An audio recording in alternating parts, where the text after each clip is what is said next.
Hey, what's going on, guys? It's Ballhawk here. Today I'm joined by Seth and Deltarak. We are going to go over the post-draft power rankings for the Mount Lanakila Division in the Quarantine Draft League for this season. You guys want to say hello, give a few words? What's up, you guys? Hey, what up? so, yeah, I guess without delaying too much, let's hop into it. Starting off at number 14. So we had 14 teams in this division, so a little unorthodox like the last one. We had a couple of expansion coaches, if you will, join last minute. But nonetheless, starting out at number 14, we've got the Glasgow Comatose, coached by our guy Aaron, also known as Spygon. A couple of things that jumped out to me when I looked at this team right away. He's got Urshifu Rapid Strike. That was the only Urshifu form that we allowed this season. Single strike is just way too broken in a draft. Just in general, kind of surprised it's still around in OU. And yeah, I mean, this team just kind of like it doesn't really have too much like obvious things that work together, in my opinion. I mean, he's got Urshifu, he's got stuff. I mean, Landorus hits hard, Farathorn and Jellison can wall you out. Reuniclus can set up on you. Toxicity can be a problem if you let it get off and not totemize. But I mean, just overall, I don't know. I don't see how it all functions well together. He doesn't have a fire, water, grass core. Or no, he does have a fire, water, grass core. It's a little questionable though, being rounded up by Monferno. Although it could be fun to see him use that. But no dragon, and I don't know. This team's kind of. Yeah, I agree. It's just kind of different, Yeah. One of the things that stood out to me is basically I only see two kind of speed tiers. Like I see either really quick with the Alolan Sand / Inside of Hail, or I just see like really slow. Alolan Persian, I think, even has a speed tier over base 100. As funny as that may look, with it being like Garfield. So that kind of that's something that I would try to take advantage of if I were playing him on a weekly basis. Something else that I saw was the Aurora Veil. I would have loved to have seen that with maybe a more immediate setup threat. He does have setup threats like Reuniclus. Even Toxtricity, I guess, is somewhat immediate with the shift gear, going for the throat spray, stuff like that. But that's kind of 2 turns, having to get off that boom burst. I would have loved to have seen something that could click maybe a Dragon Dance or Swords Dance, maybe like a Guard Chomp or something behind Veil. I feel like that would have worked very well. You know, Avalugg, I don't hop on the Avalugg train. I feel like in the draft format, yeah, it's great to have such a good defensive wall, but its Spadef can just be so taken advantage of. And I hate seeing teams that it looks like one of their main walls is an ice type that literally only resists ice. So from a defensive standpoint, it's like, damn. He does have 2 Mons that are quad weak to fire in Alolan Sand / and Ferrothorn. Granted, he does have stuff like the Jellicent and maybe even the Urshifu Rapid Strike that could kind of come in on it, Landorus Eye. But, thankfully we don't have Hidden Power, but that's still something that I would try to keep in account for. And Avalugg, even, and Alolan Ninetales, those guys aren't going to appreciate any kind of fire type attack. And Urshifu Rapid Strike, like how often do you want to bring it in whenever somebody's going to probably be rocking the Rocky Helmet? You could catch a burn and then just negate that thing. So it'll be interesting. I think he does have a lot of cool stuff like Hazard Stock with Ferrothorn and, of course, Urshifu Rapid Strike. It's so fun. It's a new toy. We may all be in the wrong, and this guy just win because of that. But yeah, how about you? What are your thoughts, Dylan? I had this a little higher than the two of you. I assume I had it on 10 on first list because I quite like his bulk. Like Jellicent, Reuniclus with the reliable recovery, Paraphon's really nice. Avalugg actually its secondary ability is Ice Body, so it actually gets more recovery and hail. So I like how with his hail core. The only issue I really have with his defensive makeup is that he doesn't have a proper ground resist, and his immunity is Lander's Eye, which I would not feel comfortable switching into most things, especially if it's something like a Mana Swine or the numerous water grounds that are out there. So like especially if it's I see the Reuniclus there, but something like Nidoking I feel like would rip this team apart just because of the coverage and the power it has on special side. Definitely. Yeah. But yeah, I don't think I can add much more to what you guys said. I mean, anything that gets Ice Punch and Fire Punch, or Thunder Punch and Fire Punch coverage.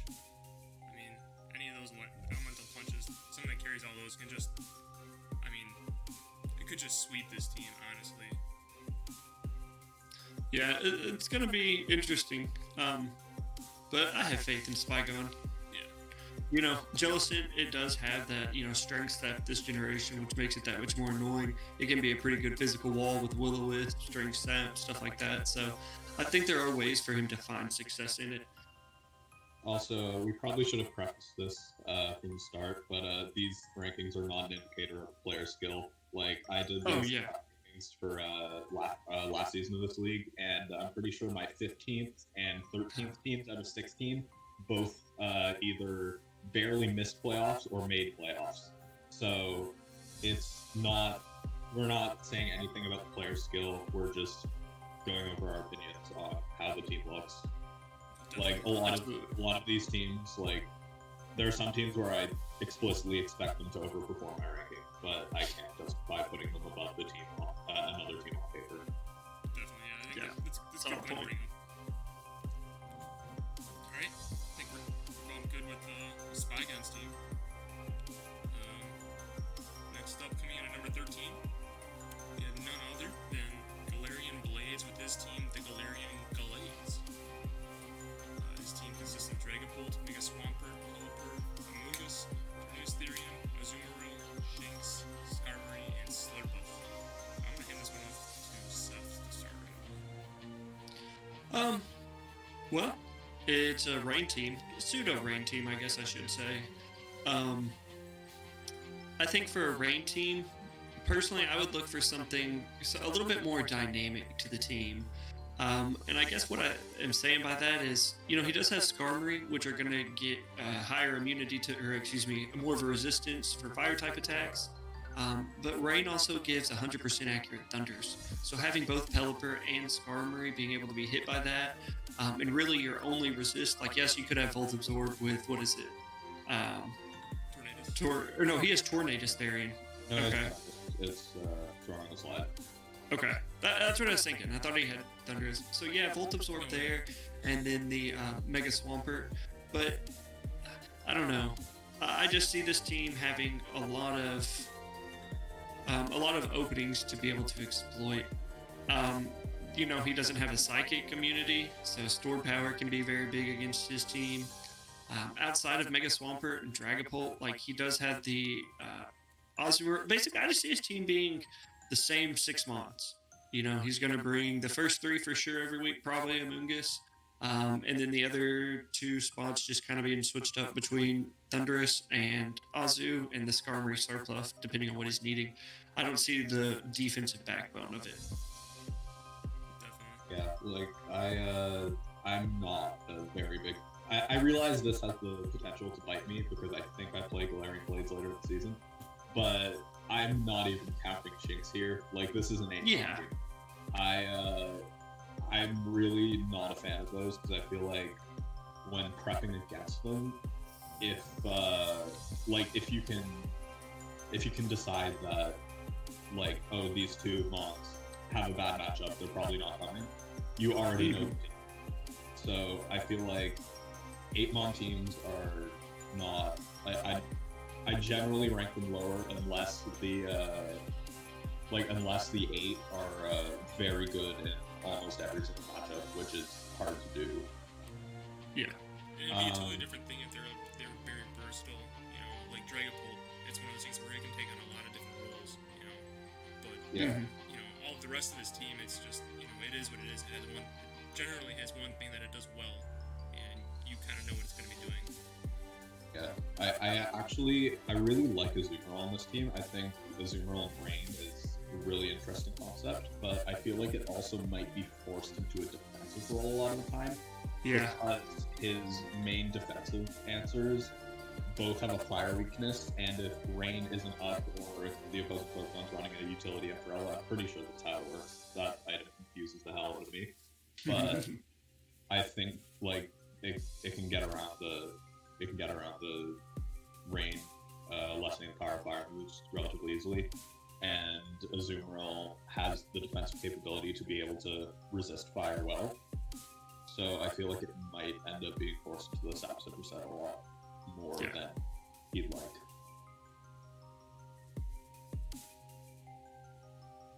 Yeah, I was just looking at the utility umbrella effect.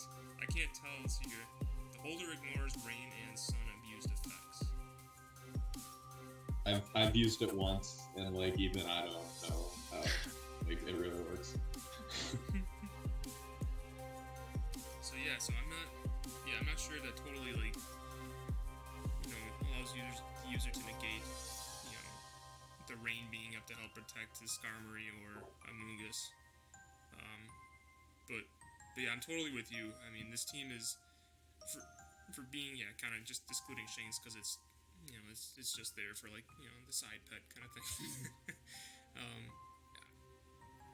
It's gonna be very easy for week to week to kind of prep for this team, and even if say like the way I prep a lot of times is I'll kind of look at the match, but I'll guess at what sticks they're gonna bring and base my prepping off those, and then maybe have a secondary answer for something that he might bring that I didn't see coming. But with this team, it's even if you don't get that 6 right, you're not gonna be sitting that too bad off. I mean, your answers for the other 6 are usually gonna work for the other 2 that he's got. Yeah, I agree with you there. And to aside from Dragapult and to an extent Tornadus, if he doesn't have Reno, somebody brings a Cloud 9 user, his team's going to be generally pretty slow. I think Tornadus Tyrion has base 1. It's 101, and then there's a gap from 142 to 101. So that's a huge gap, and then everything below that, I think it's like 84 and below or something like that. Slurpuff, one thing to kind of note is Slurpuff does get sticky webs. It's kind of one of those things where it's like you wouldn't expect it unless you kind of think, okay, Slurpuff's kind of sticky, I guess, But I viewed it in a candy lane format, like Slurpuff. Exactly. It's like Sticky Web Slurpuff is another one of those things like Azu, where like it has so much offensive potential, right? But like used in that role to mitigate the speed tier issue. Right. Like Slurpuff, like I would have liked to see Slurpuff on Spygon's team. Something that could sit behind Veil and easily get a Belladrum and proc the Unburden as well. I've seen Slurpuff just absolutely wreck teams once it gets the Belladrum off, and so it's just one of those things where you don't think about it until it's too late. So I just think that this team definitely has its threats. I mean, Dragapult, Tornadus, Thunderous Theory. Gosh, got that slide wrong. And Mega Swampert too isn't anything to sneeze to forget about either. He's got a lot of new coverage toys after the home leaks, and so I just think this team, it's going to come down to usage, and kind of like what you said with the last one. These aren't ranked based on coach skill level. This team could easily be number 1 at the end of the season. I think it's got a wide range of outcomes. I think that he's just got his synergy on this team is pretty good. It's just very predictable week to week in my opinion. Yeah, and I think he's gonna win games. Like it's Rain with Mega Swampert. Right. That's just with Dragapult just kind of thrown in there randomly because. So I think there's definitely a possibility to win. Definitely.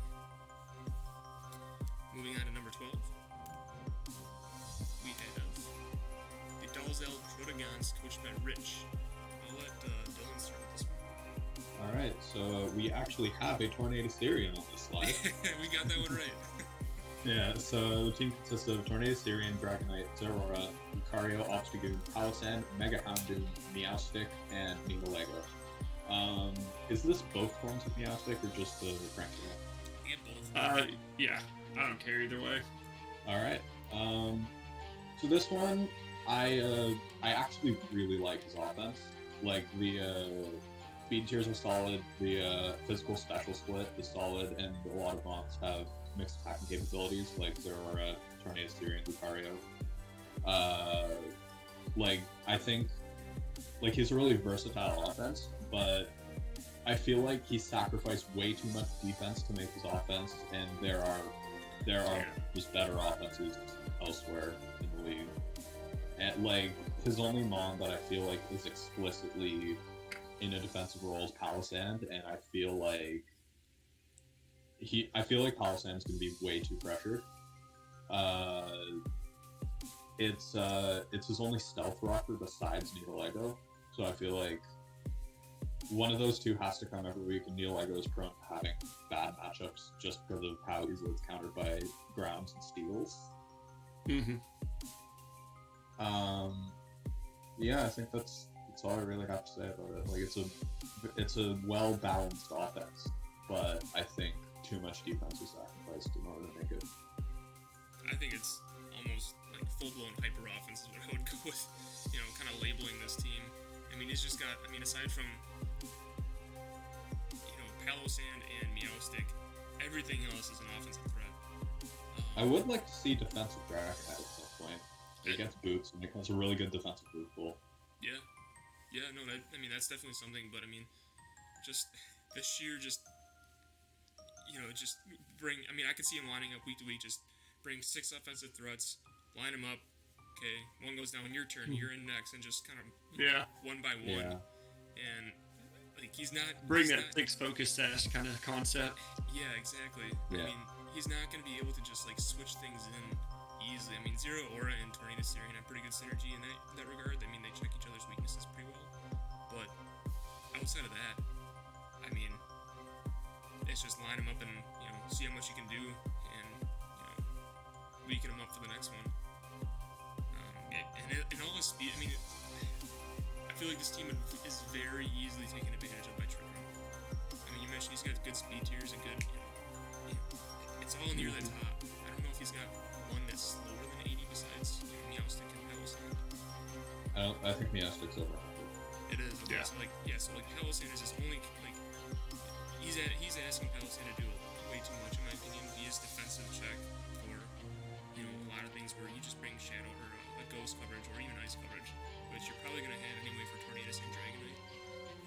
You're gonna eventually wear him down, and anything that he switches in or wants to switch into is gonna take damage and it's gonna chip it and it's gonna make it easier for something else to come in and clean up. I just think that, you know, Trick Room and Ghost coverage just kind of, you know, if he doesn't get, you know, the lead right from the team preview, I think he's gonna be in a rough spot each and every week. I mean, like, I'd have to disagree a little bit on the Ghost coverage bit of it, because Obstagoon is deceptively bulky. He also has Mega Houndoom for an offensive check. Neolego is really especially bulky, but I suppose I forget about this. Yeah, I think he can check those relatively well. Whenever I looked at it, the one thing I didn't think he could check well is Ice types.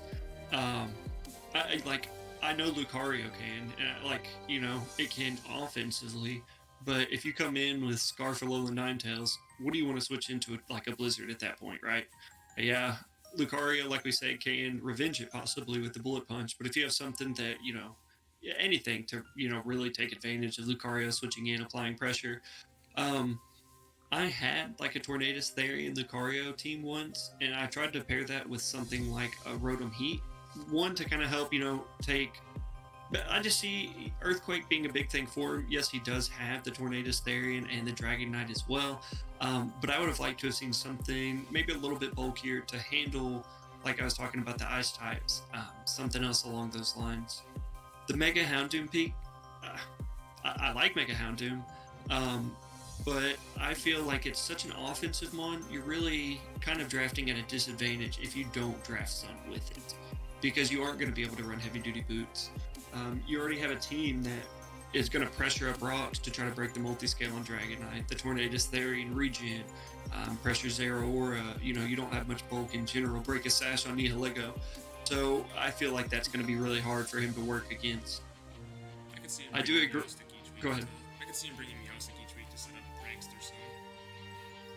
Yeah, okay, but then, if you're bringing Meowstic to set up Prankster Sun, that's going to help offensively, but what are going to be your defensive switch-ins to something like most teams, I feel like, are going to have to bring a Choice Scarf Mon, because that's going to help with the Mega Houndoom and the Zeraora, both of which are going to be pressured by kind of the same thing. Yes, you could switch into the Tornadus Therian, but if I have rocks up, who cares if you switch out? Because the next time you bring in that Mega Houndoom, there's your Wall Breaker, or, Zeraora. Just because of their speed tiers is what I'm saying. Any respectable team would be running a Choice Scarf, I guess, is how not saying, I don't know. But I think there are a lot of common weaknesses that this team's going to have a hard time against. And like you guys said, Trickroom's going to be very rough. Hazard stacking would also be a pain because, outside of Tornadus Therian and Dragon Knight, like, he doesn't have much, defog option or hazard removal. And both of those mons, like, I feel like they lose potential if they're forced to run that every week. Like Palisade having to run rocks every week, or Nihilego having to come just to run rocks. So I think he's going to have he's going to have a harder time because so many things are going to be forced into similar roles.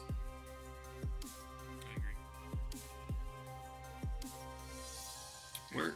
Alright, move on to number 11. And I think, like, my bad. So up until this point, I think these are the same three, like, in the order. Should we say what we had them ranked as individually? Sure, yeah. Okay. So, I guess the first three, really the first four, Seth, you and I, we had the exact same order. Nice. And then Dylan had them a little differently, but in general... I had Aaron at 10, Galarian Blades at 12, Rich at 13. Mm-hmm. And then I think we all kind of agreed around the same bottom four for the team composition. After that, things kind of get a little nice, fun. Wonky, so we'll have some debates going on, I guess. But continue on to number 11. We've got the Lock-On Hitmans. And now this team is featuring Mega Altaria alongside Volcarona, Chansey, Quagsire, Goodra, Gyarados, Necrozma, Bisharp, Aerodactyl, and Murkrow. A couple of things that stand out to me right away is he's got double dragons, and they're not, frail by any means. He's got a lot of bulk. I like having, seeing Altaria, Chansey, and Goodra. Good luck breaking this team, especially. You're just not going to do it with Chansey and Goodra there. Necrozma there is very bulky, and having his Prism armor, it's kind of like, what is it called? The Rhyperior and Aggron abilities where they quarter or cut super effective damages or moves to them. So Necrozma is very bulky in his own right and has the option to be a very potent weakness policy carrier each and every week. He gets new toys now, like Stored Power, like Cosmic Power. Pairing that with Rest makes it just a very versatile. It can carry a lot of paths, from week to week, being a support Stealth Rock setter or being a setup sweeper. He's got Bisharp, who set up your hazards, bring him in for a defog, and just let Bisharp go to town. Even setting up just a Swords Dance in his own right, Bisharp can be a problem once he sets up. Gyarados, it is what it is. It does what it does, and it does it very well. Quagsire kind of protects him from opposing setup sweepers and gives him the water absorb ability, which is going to in turn help out Volcarona. I think Volcarona and Quagsire pair work really well together. Volcarona being able to eat those grass attacks for Quagsire, and Quagsire being able to just come in and absorb those rock and water moves for Volcarona. Basically, all this team is looking for is one chance to set up, and he'll be able to punch holes. He may have to switch out eventually, but he's got plenty of options where it'd just be easy for him to switch out into another thick mon and then just set up one more time. I actually, for his last pick down there, Murkrow, I really like that pick a lot. It's deceptively bulky when it's going to be Violate. It's got a good defensive typing, and he can run, I've seen it in past leagues that I've participated in, just completely take out a Ferrothorn or Toxapex or just anything that's basically representing a bag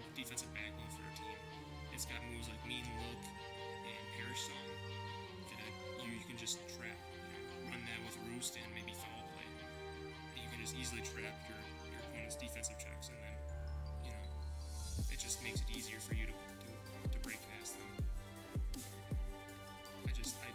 I like this team a lot. Kind of looking through my notes here just to kind of see, you know, where I dinged them a little bit. I don't know. I think synergy-wise, I don't know. I just think it's a good team. I can't remember why I had them this low. I'll let someone else talk. No worries. Dylan, you want it? Sure. Like, a lot of the mons on this team, I like them individually, but I don't like all of them on the same team. I feel like I'm a little lower on this team than Ballhawk and stuff are. But there's not too much immediate speed outside of Aerodactyl. Like, he really relies on setup to provide the speed. His only form of priority that I could see, other than Murkrow, which is less of an offensive priority and more support, is Bisharp Sucker Punch, and I feel like that could be easily taken advantage of with something like Sub or like faster priority. Like if say something uses Extreme Speed on it, Sucker Punch fails because Extreme Speed is a higher priority. He also doesn't have a Ghost type, and his resists to normal aren't amazing. It's, again, Aerodactyl and Bisharp. I feel like Aerodactyl might be pressured to do a little too much on this team. And I just feel like with Mega Altari and Chansey on the team, I don't know if Goodra has too much of a defined role. So I feel like those points maybe could have been allocated elsewhere. I agree with that. But it's like with a lot of my rankings, like the lower end, all of them are really threatening teams, but they're relatively unstructured, and that's sort of how I like do my power rankings. This is sort of like I don't want to play this team, but also it has its flaws in building, and that's that. But it's a really good one. For sure. Yeah. I like the way you said that, you know, this team is built of individual mons that you like. I feel the same way. Gyarados, Bisharp, Necrozma, Volcarona, like I really like all of those mons, but the thing that really stood out to me is there's no true knockoff switching. Yeah, your Mega Altari can be once, maybe even twice, but sometimes can you make the same play before it's so predictable? Volt, Gyarados, they don't want to lose boots. A Violite on Chansey, Murkrow, you know, Aerodactyl, if you get rid of that boot, switching to rocks. The Assault Vest maybe on Goodra, yeah, it is still pretty bulky. Or even the leftovers on Goodra and Quagsire. Like it's going to be hard to switch into that. Dylan would say you could ring his policy on Necrozma, and there's your answer. And that's true, but, you know, that's something that really stood out to me. I would have liked to have seen Sticky Webs with this team, or maybe even some Spikers, because his only rocker is or no, I guess he has Necrozma as well. He has a good rocker. It's Chansey, Aerodactyl. Oh, Chansey too. Okay. Necrozma and Bisharp as well. Yeah. So he has rocks, but you know, something that you can only get rocks up once. But if you get multiple layers of spikes up, or even toxic spikes, you know, that's going to force G-Fogs more. And I feel like Sticky Webs would be ideal because, you know, if you go up against a Magic Bounce team, there's your Defiant once they get bounced back for your Bisharp. And that may sound silly, but if you're smart with it and you can play the Sucker Punch game correctly, that could be all you need for a good late game. But it also helps if you get the Sticky Webs off, because Bisharp's kind of at that meh speed tier, so it appreciates any kind of support like that, maybe being able to get off that Swords Dance into it. The Murkrow, you know, the Prankster Tailwind, if he can play that correctly, that could be really huge for something like a Goodra, just a wall break, or even the Bisharp to kind of clean up. So that could be fun to watch. So, you know, I think it has the potential to win games. You know, Mega Altaria, Volcarona, Bisharp, Gyarados, like they're threats, right? They're super fun to play, or play with rather. But it'll be interesting to see how they work collectively, in my opinion. Sure. And I think we have Panda on. Panda, do you want to say hello? Hello. Yo. Yeah, sorry I'm late. No worries. Oh, good. I didn't think I was going to be able to attend because it was going to be late for me, so I haven't like got anything planned. But I can just look at the teams. Hell yeah, shoot from the hip, man. The more the merrier. Yeah. We're on the lock on Hitmons. Yeah. I like this team. I think the thing about this team is that like everything needs to set up. Like he's got good rockers. I like Mukra. I like kind of Trickster on plus setup because it kind of you can use the Trickster to mess about with either their walls or their sort of counter to your setup mon, and then it lets you bring your setup mon in. But when you have only like his only real offense is from like I guess you could run Scarf Gyarados or Banded Arrow or something, but like essentially his big threats are like you switch one in, set up with it, and it can be hard to deal with, but if they deal with it, then you have to bring something else in and set up with something else, and then bring something else in and set up with something else. He hasn't got very much immediate power. Yeah, I do agree with you there. He doesn't have just that bring in 145 attack stat or anything like that, or Alakazam's special attack. He's got Volcarona, which he can bring in and just nuke something with, but Volcarona hasn't got very good coverage. Especially with Hidden Power Gun, it can't really hit fire types. It can't hit a steel type that resists fire. And then Gyarados kind of synergizes quite well with that, but its highest power stab move that it would actually use is only like 80, 85-ish. Yeah. So he lacks that real kind of kaboom. Big bada boom. Yeah. Honestly, my favorite pick of his is probably Quagsire, just because he took an unaware and off the board. Yeah, that's a good call for him. Yeah, draft your team's counters. Yeah. Yeah. Word. Yeah. Alright, move on to number 10. Coming in here, we've got the Blazing Infernape coached by Timber Plays. I'll let Dylan take over for this one. Hey, yeah, this might be a good call because I've already started prepping for this because I'm playing so this team consists of Dracozolt, Gigalith, Buzzwole, Mega Sharpedo, Swampert, Bronzong, Gourgeist, Frostlass, Stoutland, Entei, and Xatu. So it's a bit of an unconventional build. There's not really like a notable giant threat on here outside of maybe Dracozolt. There's no like particularly high point on. Like I think this is the team with the like whose highest point value Pokemon. It's the lowest overall. So, but it's a lot more balanced than a lot of other teams. Dracozolt and Mega Sharpedo are like, especially if Dracozolt has Sandrush active, it's very good offensive coverage, especially with Dracozolt being able to hit the dragons that resist water and electric. Gigalith is really solid. It's underrated offensively. It has a 135 attack stat with decent coverage. I mean, explosion. What else do you need?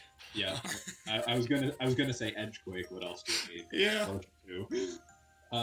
He has good stealth rockers in Gigalith, Swampert, Bronzong, as well as spikes with Frostlass. My main issues with this team just lie in the defensive core's general lack of recovery and Gourgeist synthesis being hindered by sand, and a lack of padded removal. I believe it's only Xatu. Mm-hmm. Yeah. Now, Tim, I rated you 5. So I got your back, man. Don't worry. I do agree defensively. I think those are the biggest holes. You know, Gourgeist and Swampert and Bronzong are really Gigalith can switch in to take some answers, and same with Buzzwole, but both of those are kind of offensively. Yes, Saiyan being able to boost Gigalith's SPDF and stuff like that.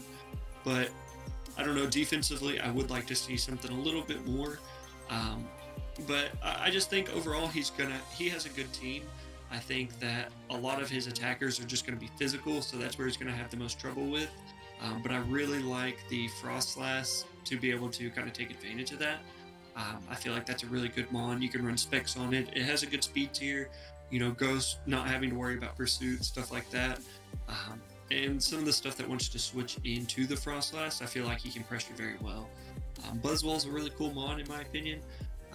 I think Tim's going to have a good time running something like, I think he's going to be able to use that pretty well. And the Dragonzolt as well. I just like, yes, a lot of his team is physical, but it's really good physical, and it has a chance to just run away with the game after one bulk up or something like that. So Definitely. And yeah, super physical. I could see some like burns giving it a lot of trouble, and I can't remember if does Gorgeist get aromatherapy or I don't believe it does. yeah, I don't think so. Yeah, I don't think he's got a cleric on his team at all. So Zatu gets Wish, but it's not. Like 65 base HP, not that bulky. yeah. No. So nothing to really kind of heal any burns, and I could see something like Rotom Wash or Rotom Mow, just giving this team fits, getting a burn off here and there. He's got Entei for that, but it's not, ground coverage is pretty widespread, so I don't see Entei as being a really reliable switch into anything like that. One thing that I kind of learned about Gorgeist recently is back, between like Gens 5 and 6, I kind of took a break from Pokemon a little bit, and then kind of came back and played 6, little, post-hype.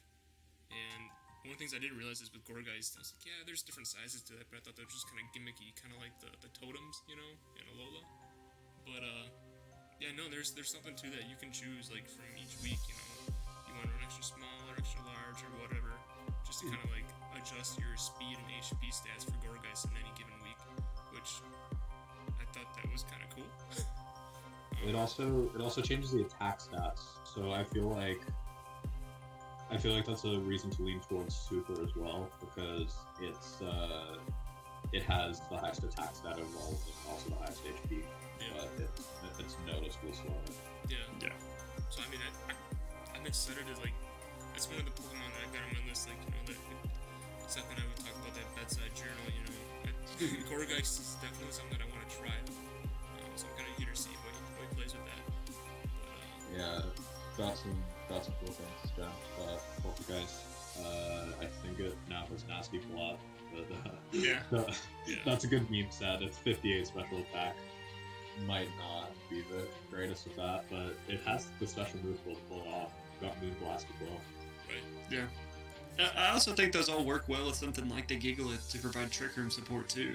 Because, as Dylan pointed out, Gigalith has a solid base attack stat. What more do you need from edge quake coverage?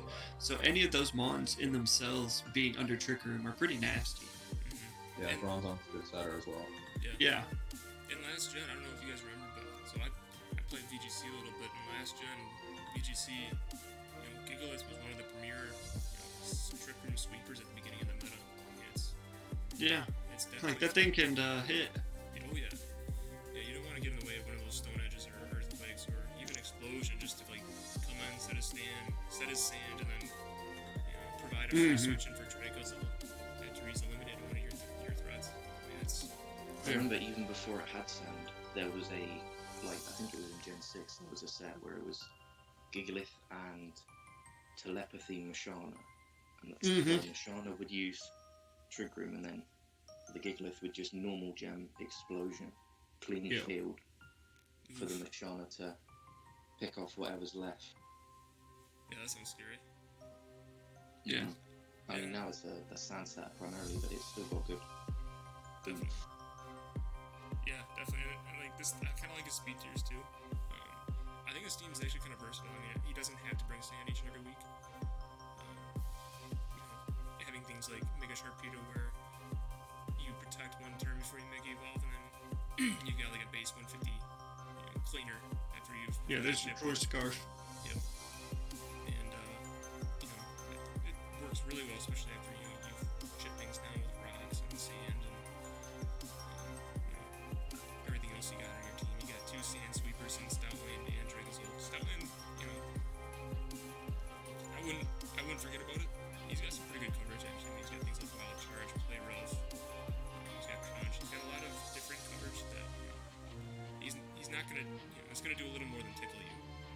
So his team's pretty versatile in that, right? Yeah, it's really physical, but you know, you talk about a lot of mons that they do one thing, but they do it really well. I mean, he's physical, but he's got really good physical. So I believe in this team.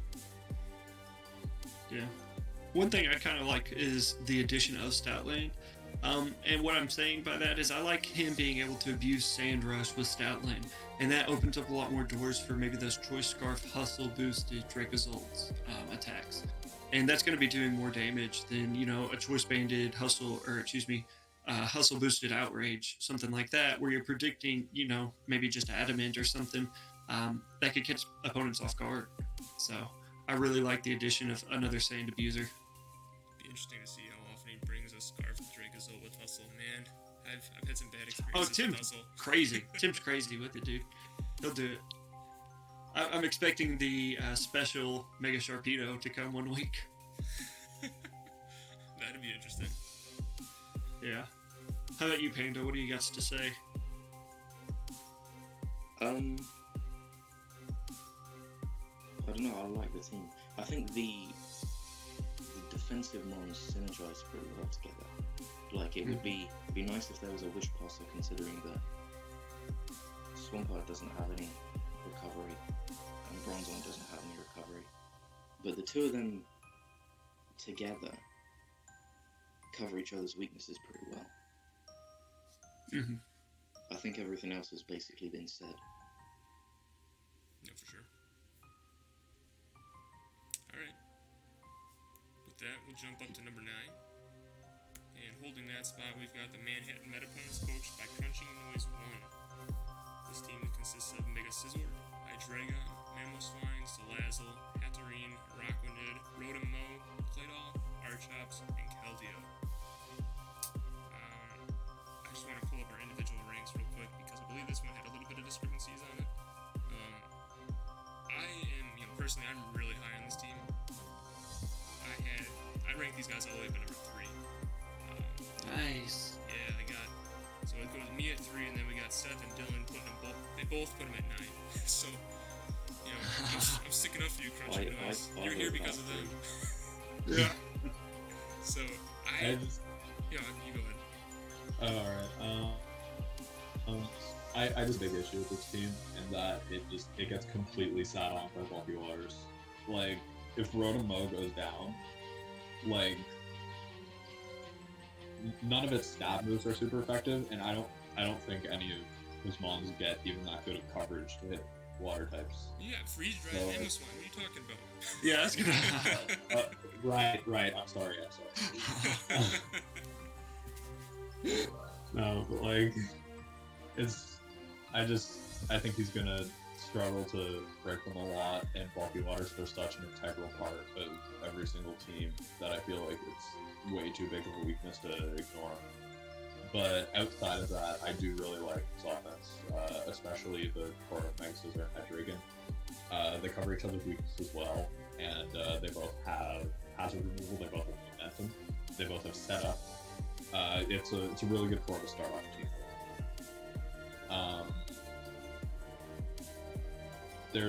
I also find that there's a lot of type overlap that I don't like. I usually understand having 2 water types, 2 ground types sort of thing, but with the double ground type, Mamoswine and Claydol still share a lot of weaknesses. And there's also a double bug, but they don't share weaknesses either. But I feel like there's a decent bit of overlap without much like coverage of the types that they're similarly weak to. So I'll take it from there. So this is just, there's a few teams in this draft that like they fit, what I typically like in a draft, and I really want to try out. This is one of those teams. Hydreigon, just having Hydreigon and Scizor, like you said, is just a huge, it's a very good core to build your team around. Scizor being having such a massive attack, defense, and just only being weak to fire, having just a laundry list of type resists. It's a very good defensive backbone to any team, and having Rich to be able to just kind of keep himself around longevity-wise.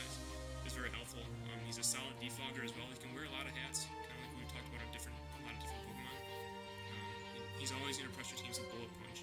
Even when you resist it, it's usually going to do about 20% depending on your type and your defensive stat. But a lot of Pokemon, he's going to threaten a lot of things in his U-turn. That definitely hurts. Hydreigon, just the two of them providing such a good turn core. Now I'm pairing that with Rotom and Archops. Archops, I think Archops is a lot of times he's at a tier 5 or a low tier or low class Pokemon, but he's kind of, he's a little bit of a sweeper. I mean, or a sleeper. I mean, he's got 140 attack before he gets his defeatist. A head smash from Archops can just about OHKO a Celesteela, and it's not a stat, or it's not a super effective hit on Celesteela, but it just kind of gives you a little bit of insight of just how strong he can hit. I like Mamoswine. Salazzle is just one of those annoying Pokemon where you talk about water, bulky water types. He can bring something like Rotom and just slow U-turn out into Salazzle and just pressure immediately with Toxic, Corrosion, Protect, Substitute, and that thing will chip down things so that Rotom or Araquanid or Hatterene, who even gets Energy Ball if I remember correctly, they can come in and kind of remove that threat to open the door for the rest of the team. Mamoswine is just one of those Pokemon that it's trying to prep for this team in general. I feel like it's going to be really hard week to week. Keldeo is kind of one of those things that on paper you're like but when you're staring it down on the other side of the field, it's going to do damage to you. I mean, this team, I like this team a lot. He's got sticky webs on Araquanid. Araquanid is just one of those really bulky types that just, he's going to be around for the long haul in the battle. And Hatterene, I'll come back to Hatterene. As soon as you get Trick Room up, Hatterene is a problem. Holy crap. I mean, things like Draining Kiss to kind of keep its recovery up a little bit. He's got a lot of coverage, and it hits surprisingly hard. I really like this team. Word. Panda, you want to go? I also really like this team. I think I see what you're saying about the weaknesses to bulky waters, but I still don't think it's that bad of a matchup against him, because I mean I might be forgetting some, but the only pure bulky water that I can think of is Milotic, and all the rest of them, they all, to my knowledge, they've all got secondary typings that allow them to be dealt with quite easily by this team. Like the Slows, Toxapex, they're all dealt with quite easily by this team, I feel. And then even ones like, Tapu Fini, yeah, you don't really want to use your Salazzle to deal with the Tapu Fini, but you've got Sizzle, and Tapu Fini doesn't have any recovery. So, as you were saying, Bullet Punch does a lot, even if it's resisted. Those hits, they still add up. I don't think it's that bad of a matchup against bulky waters. I can't think of any bulky waters that really deal with this team very well, apart from Milotic. And then Milotic has got a lot of jobs dealing with this team, if it's the only bulky water on the team. Yeah, I agree. It's just, even if there's a secondary typing that causes it to be weak to another thing, it forces a lot of predictions on switches and stuff. So it might they might be easier for him to break, but it makes his play harder at least. Mm-hmm. Yeah, no, I agree with you, but I still think it doesn't struggle that much with bulky waters. Yeah, I see what you're saying. Especially since also he gets set up on a lot of the mons that kind of that wouldn't otherwise be able to deal with the bulky waters, like the Sizzle. Obviously, you can, as long as they don't have haze, Sizzle can one-man army a lot of mons and a lot of teams. They can kind of just sit there and set up, and not much can stop it if the team has already been kind of had a few holes punched in it. I think this team would have a real hard time breaking through Suicune. Crocoon in itself, you have you have Salazzle, and you guys are talking about being able to throw Toxic off on it. That's true, you can, but you die to a Scald, and what do you really? Yeah, and even outside of that, I think something like Seismitoad, really just anything that, okay, you can take the initial toxic, but you're going to die to the scald because you're a Salazzle.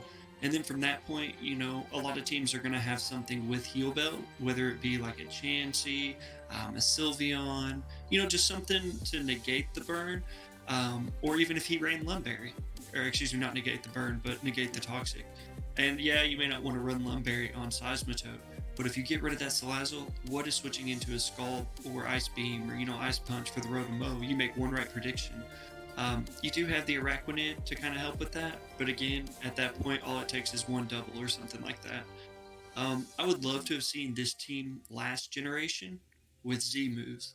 I think this team with Z moves would have been really sick with like the Archeops, stuff like that. I think he's going to have a lot of success if he can like use that Archeops well, and like, you know, maybe run the sub Endeavor set, or, you know, Focus Sash, Stealth Rocks, Endeavor, whatever, just to dent a big hole in a wall. You know, what may ever be his initial switch in, something like, I don't know, a Steelix, right? You know, maybe you didn't bring Salazzle or whatever. Something that's going to be hard for the team to handle outside one or two Mons. You know, that opens up a lot of doors for his Mega Scizor to come in and really pressure out stuff. I do like the flip turn support with Keldeo this generation. I think he has two good Scarfers, which is nice in Hydreigon and Keldeo both. But I also just hate to see teams that those are kind of their only viable Scarfers. Yeah, Rotom-Mow can be a Scarfer, but you make one wrong prediction with choice locking a Rotom-Mow, and then you just give up a free turn. Mamoswine, yeah, but I personally see it more when it can, you know, maybe still abuse the priority. So, like Rotom-Mow, if it Mon switches into it, when you click something like a choice locked Earthquake, you can click your other super effective move and hit the switch in. So, I mean, you guys hit on it. I do think he's going to have some hard times with bulkier stuff. Catching into Scald Burns plus Ice Beam's going to be tough for him. But if he can play around with it, I think he'll find some success. Sure. Moving on to number 8. Got the Chicago Chikorritas. I'm going to take this one,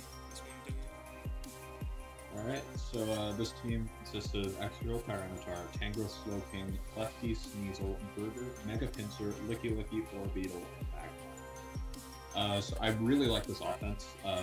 Ground flying is ridiculous offensive coverage, and Pinsir having some of the best flying stat in the game, and Excadrill having Boulder Breaker Earthquake to deal with like the Levitate Steel types like Bronzong. It's very good offensive coverage. Defensively, very good Wish Pass from Licky, very good Regenerator for and Tangrowth with Slowking. A bit of unpredictability with Orbeetle. It can set up in multiple different ways. Calm Mind, Iron Defense, Body Press. It's honestly a pretty underrated Pong. Girder is good as well. Sneasel adds some speed and priority. Clucky's good passive setter. But I actually so Alex made transactions to this team after his draft, and if I'm being honest, they kind of made his team a little worse. The original, this is just in my opinion. I'd like to hear his reasoning for it, because I'm sure he has a good reason for it. But he had a Magnezone, and that was able to deal with some of both Excadrill and Pinsir and Tyranitar to a certain extent. Biggest weakness in defensive steel flying types. And now that that's gone, the only thing he really has to break them is coverage moves and Magmar. So I don't really like that move on his part. Of course, with those transactions, he did pick up Licky and Orbeetle, which I do like for his team. But I think missing the ability to trap steel types and just an electric type in general, he struggles more with waters without Magnezone. Magnezone also got Teleport this generation, so it has ways of gaining momentum even on ground types. So I don't like that drop for him. His team is very solid otherwise. It has decent priority with Quick Attack, Pinsir, Ice Shard, Sneasel, Mach Puncher. So yeah, I like it. Word. Panda, do you want to go? Or just to switch it up?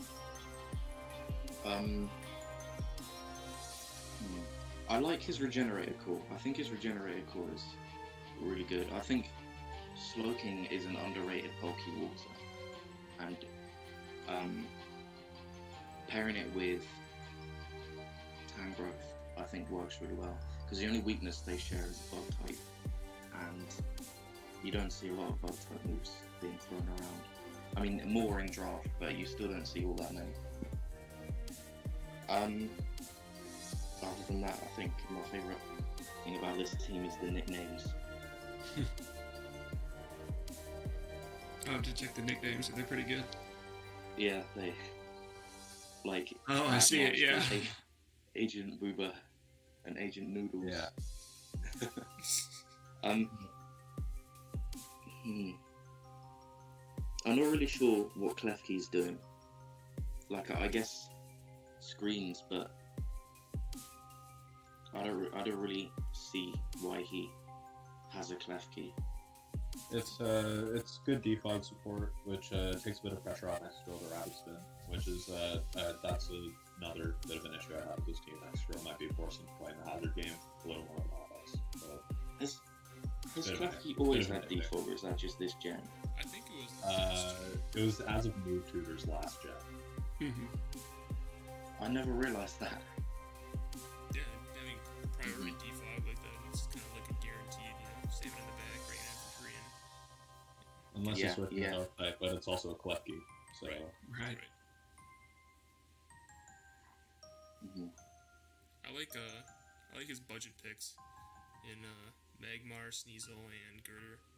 I think he's got a lot of good value there. Sneasel is just Weavile light. I mean, it's still got, it's super speedy and it still hits pretty hard. And I mean, I can't forget what its base attack stat is, but I believe it's like at or above 100. I think it's very. I'm pretty sure above 100. It's like 95, I think. Yeah, it's Oh, is it 95? It's got like 120 speed and then 95 attack, I think. Yeah, 115 speed. Dark Ice Stab on a 115 speed mon. I mean, even if it's 95 speed, that's gonna hit a team hard. And it's a prime choice band user in my opinion. Getting things like Ice Shard, Knockoff, Throat Job, Triple Axle. It could be a problem. Girder, kind of same story. I mean, having Iron Fist, being a mon that can come in and soak up. It's got guts too, so you got plenty of physical attackers. Three big physical wall breakers, in my opinion, in Excadrill, Tyranitar, and Mega Pinsir. If you're looking up against a potential Will-O-Wisp user, you bring Girder in for free and absorb that Will-O-Wisp and use it to your advantage. He's got pretty good coverage. He's got Mach Punch priority. He's bulky, super bulky with the Violite. I think that'll be another good pick, and I like Magmar. I've kind of come on to Magmar a little more recently. It's got pretty good speed. It's up in the 90s. It's quite bulky. It's got some tricks. It can be one of those things that stops, set up, taunt, or clear smog. It hits hard enough in its own right with overheat. I think we can do a lot of the things that he has to do. Yes, it's only fire type, but I think he could have been worse off. I do like what Panda said about his regenerator core too. Slowking and Panda is going to be hard to break.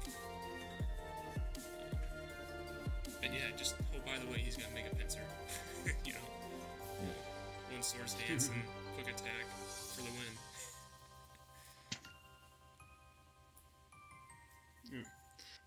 Looking at his team, Girder does have defog also, so that's something. Yeah. But this looks like an OU team from last gen. With the addition of Orbeetle. The only downfall I see is how many weeks, if we could keep a tally, we'll get a side parlay action going over here. But how many weeks is he going to bring Excadrill, Tyranitar, Tangrowth, Slowking, Mega Pinsir, plus whatever else? And a lot of those mons, all the other mons, are kind of, if you prep for one, it's a little bit easier to prep for the other.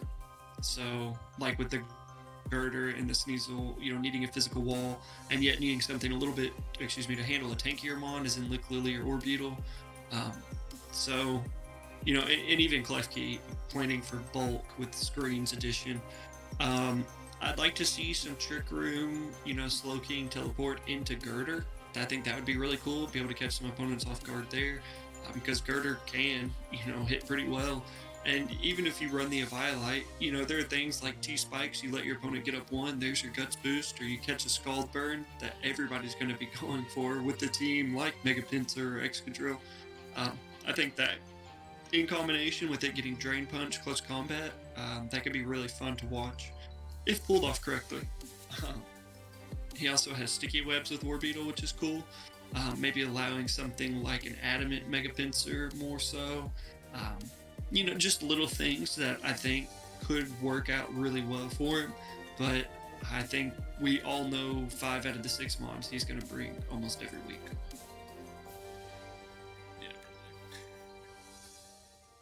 Yeah, but they're good mons, so it's worse things have happened outside of those 5 coming every week. For sure. I mean, we got him at number 8. I mean, he's not near the bottom. I mean, he's a lot of these teams in the middle of the pack, they're pretty easily separated. I mean, like we said, the team at 9, I had him at number 3. It's all kind of based on your subjective at that point. Exactly. All right, I think we'll move on to number 7. We have the Charlotte Corviknights, coached by Bloody. This was one of our expansion coaches, and this team entirely consists of things that were left on the board after the draft, if you can believe it. So this is all our fault, guys. Celesteela, Dracovish, Sylveon, Azelf. Like, what was this division thinking? Well, I'll say this. Like, this is probably my one criticism of the team. We did a good job taking the hazard removal off the board, at least, because this team has none of it. Yeah. There's that. But it has good setters in Galarian, Corsola, Mudsdale, and Roserade with Spikes, Dark Spikes. So, if he can, get ahead in the hazard game, just, make his opponent more pressure to defog than he would be, it's not that big of an issue.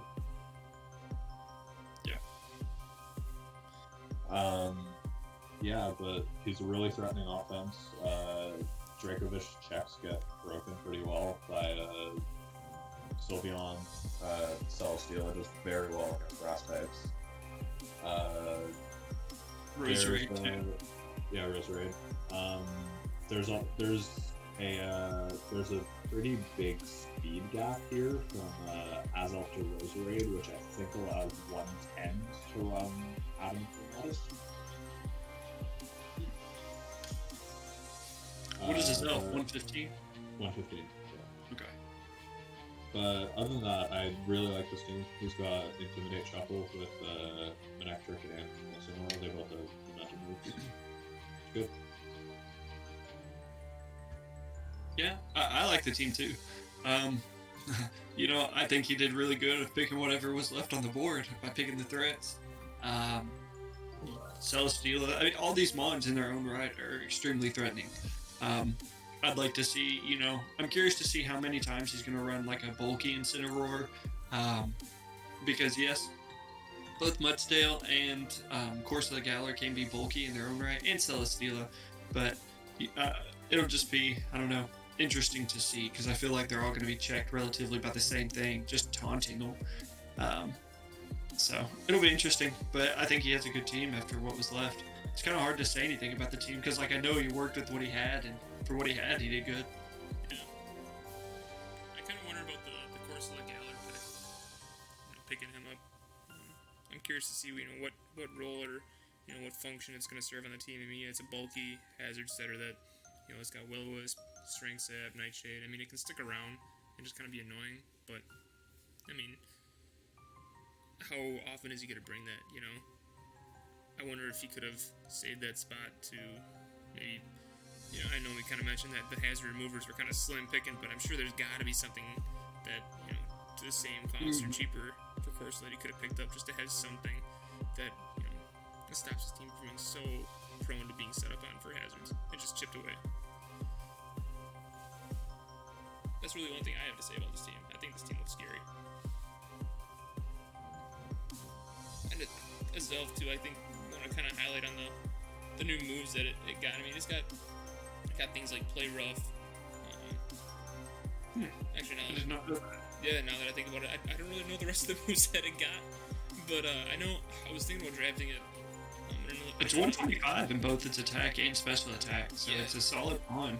It's a very potent. I mean, it could be a very versatile cleaner for him week in and week out. You know, Dracovish, Troy's Scarf, Vicious Run, just kind of punches holes, and then you got Incineroar, Zelf, Manectric. Able to just kind of pivot around and Celesteela, by the way. Mhm. Yeah, this team looks pretty scary. And Sylveon's like one of the most reliable Wish Passers, clerics in the game. The only thing I really want to see in this team is a form of hazard removal.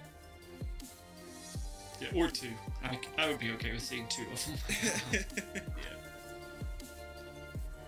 What about you, Panda? Well, I like the team. I'm just thinking about ways that he would deal with hazards. I think, considering that he doesn't have any removal, I think Azelf goes quite a long way towards stopping people from setting the hazards up in the first place. Yeah, having a fast taunt. Yeah, fast taunt, and then just, being able to set up rocks, and then also just exploding and bringing in something else. I think, like, the team isn't that badly beaten by hazards.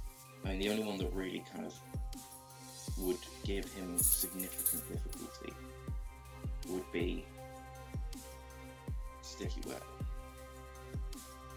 But I can see him being a little weak to just regular spikes, like having things like everything so grounded. Yeah. Actually, on Sylveon, it got worn down to the point where it can't safely get the wish off. Mhm. Yeah. Obviously, he is at a disadvantage in that he doesn't have any way to remove the hazards, but I still think Azelf is a good call considering that. Yeah. He seems like he's gonna run a very overwhelming, HO kind of style. Yeah, he does have some bulk, but a lot of this team, I'm expecting him to come in guns a blazing. Definitely. I feel like this would be a really good doubles team. Oh yeah. Yeah. Well, I think we'll move on. Coming in at number 6, Slick Border 89 and the Golden State Galurks. This team is consisting of Mega Charizard X, Metagross, Milotic, Tapu Bulu, Alakazam, Morpeko, Mandibuzz, Kartana, Golem, Parasect, and Mr. Mime Galar. And I guess I can kind of speak to this team first. So I was kind of finishing up my analysis for these teams this morning, and I came across this team just entering it into my sheet, and the first 4 mons that appeared on the list, Mega Charizard X, Metagross, Milotic, and Tapu Bulu. I already got a Dragon Steel Fairy, Fire Water Grass for a complete first 4 picks, and dare I say it might be the best one in the division here. Tapu Bulu, I think. So remind me if I'm wrong here, but we're allowing all the Isle of Armor moves, leaked for Pokemon, correct? So Tapu Bulu gets Grassy Glide. No, we are doing the second. Oh wait, Okay. the second one? Okay. No, yeah, because we had drafted a week before, and at that point it's what? That's true. Yeah. Okay. So, okay, that kind of changes my mind a little bit. Tapu Bulu with Grassy Glide, I think is going to be nuts. But Still gets really good. yeah. Mm-hmm. Yeah, no, it definitely gets play rough, close combat, high horsepower, darkest lariat, stone edge. He's got a lot of physical coverage. Just having Play stab. rough now. Yeah, just having stab fairy physical coverage now instead of having to run Dazzly Gleam. Right. Tapu Bulu has always been my favorite Tapu of the bunch. And Metagross checks his weaknesses very well. I think Tapu Bulu and Metagross work perfectly together. Tapu Bulu being able to weaken the ground type moves that are coming in for it, and for Metagross and Mega Charizard X, and Metagross walls the poison types that are going to be coming at Tapu Bulu. Milotic is, he gets the Marvel scale or I believe that's the ability, where he gets the burn, and it's just stops other teams from setting up at it with Hayes. The cover is just there for us to match. And there's always the possibility to weaken the other teams. A physical attack of his Scald. I think it's his first 4 mods are very solid.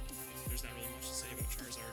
It's just, it is what it is. He comes in, clicks Dragon Dance, and proceeds to sweep. So, and Alakazam, I like that. He's got a really good speed tier with that. By the way, he's got Mandibuzz. I mean, he's good. He's got good switches. He's got good bulk. Parasect is a water absorber. Mr. Mime Galar for Moogle. By the way, it's just like, how does he have the points for all these things? Like, Mandibuzz, even Kartana at the bottom, Alakazam, Tapu Bulu, and just the rest of the bunch is just like, what? How did he get this team? A very good point usage. I agree. Yeah, he spent 5 points combined between Goal and Parasect. That's probably half. Oh, nice. Jeez. And nice. I wonder how much Morpeko gave him, or cost him. I mean, Morpeko gets Rapid Spin. I mean, Morpeko's 8. Okay. Yeah, I figure it was a 7-8 range. Yeah, no, I like this team a lot. I think it's got good synergy. I think it'll work really well. I think he's got the chance to, this is one of those teams where I would not be surprised if by the end of the season you say that this team won the championship, just the way that it's built. Yeah, it is very cool. I like the Parasect pick. I like it. I believe it has Spore, right? It does. Okay. Yeah, so that's super fun, especially with setup threats like Mega Charizard X, and just, Play Rough, Nasty Plot on Alakazam, not Play Rough, or Stance on Bulu. So he can take just immediate advantage if he throws something asleep and then has to have something else come in. I like him having Alakazam and Mandibuzz. Mandibuzz just being kind of a check to Alakazam. You can get +2 Dazzling Gleam off, but sometimes trading a Mandibuzz for an Alakazam may be your only way to stop it. So that's really cool. I like the first 4. I think those work really well on grassy terrain. I think we saw Woodsy use grassy terrain perfectly in this last season. Really taking advantage of bulky stuff, adding to the recovery as other things, like a Swampert. So having something like the Milotic, which he runs leftovers a lot on, having that getting extra boost in grassy terrain, super annoying, Mon, super annoying. Having grassy terrain for Kartana, going for those leaf blades, painted leaf blades in grassy terrain, they're smoking something. So that's really cool. I like how he has something faster than Kartana, or what is that, the Alakazam? What is Kartana's speed tier? 109, yeah, okay. Whew. Making sure I wasn't flying off. But, having the Alakazam, then the Kartana, then the Mega Charizard X, I really like the separation of it all. The 109 being faster than the Swords of Justice, being at 108, like your Keldeo, your Terrakions. I feel like he covered that very well. And then anything past that, Alakazam being able to, outspeed outside of something like the, Zero or the Dragapult. So I just overall think that this is a good team. I can't really think of anything that I see this team having trouble with. Yeah, I think most of it's been said already, but I think grassy terrain's a little bit more of a double-edged sword than you're making it out to be, because especially absolutely. Charizard and Metagross, their Earthquakes also get weakened. Metagross does get Stomach Tantrum, but Charizard, I don't believe, gets another physical ground type move that isn't a 2-turn. No. What are you gonna click on? What are you clicking Earthquake on with Mega Charizard X that you wouldn't click like a Flare Blitz or a Dragon Claw? Heatran per se. But there's only one of those. I think it might be undrafted. Hold on. I mean, to kind of piggyback on that. No one took Heatran. Oh, jeez. I mean, to go with the Earthquake thing, yeah, I mean, there's not a whole... Charizard doesn't necessarily need to hit Earthquake. I believe he's got Brick Break. He's got other coverage moves that he doesn't really need to hit ground. I don't think that's too big of a loss. It's slightly limiting, but not very. Mm-hmm. And Metagross, it's less so because you can just run Small Tantrum, but it's still a decreased power. Yeah. Also, I really like the glaring Mr. Mime pick at 1 point. It should not have been 1 point. But it's not. Yeah. That's fast. That was a good 1 point. And it's like 100 speed tier, rapid spin. Mm-hmm. Yeah, and I like how he has rapid spin support. You know, I really like that with the Morpeko and the Mr. Rhyme. Defog, I guess he does have on Kartana and Mandibuzz, maybe Mega Charizard X. But I like him having multiple different hazard removal options as well. Yeah. Yep. Plus the Magic card on Alakazam. I really like the Alakazam pick. Alakazam's always I'm on. I'm like, you're going to do it this season. You're going to draft it. And then I never do. Yeah. It's kind of like, I mean, it's really good at what it does, but you're looking at it on that draft where it's just kind of boring in that way, and it feels weird to say that about a mon that just got 120 speed and sky-high attack, special attack, but it's just like it does what it does. It's not flashy. Yeah, I think I just need to find the right team to put it on. Like, I love the Focus Sash for Guaranteed Nasty Plot, or just Life Orb. Like, I think it's a fun mon, I just need to find my... I need to go on a spiritual journey. Yeah. What do you think, Panda? Panda. He had to bounce. Oh, we did? Okay. Yeah, no, I like this team a lot. Move on to number 5. Coming in here, we've got the Reunited Kingdom, coached by the Reunited Kingdom. What do you want to take this one, Seth? Sure. I had this ranked 3rd. So I pretty close to the 5th. I just think it's a good team overall. I really like having Sticky Web support with the Victini. I think Vikavolt is probably my favorite web setter in general, just because it's so hard to switch into. Yeah, Araquanid is hard to switch into, but I feel like it's easier than the Vikavolt because it has Energy Ball coverage, and it doesn't have, there's not an ability, I guess, that can kind of shut it down like how Water Absorb can shut down Araquanid. Mega Venusaur, I think, I'm very curious to see how Mega Venusaur is with the addition of Earth Power and Weather Ball. Granted, he doesn't have an immediate rain setter, or a weather setter, rather, but that never stopped me. He has Sunny Day on Victini, so, going for the +2 growth, he doesn't have to Mega Evolve, so maybe being able to run that as a Chlorophyll sweeper one week could be really cool. Silvally, both Sunny Day and Rain Dance, and he could really catch some opponents off guard, going for like Thunders in the rain, having Seismitoad in the rain to sweep, but also the Sun for the Victini Mega Venusaur is really cool.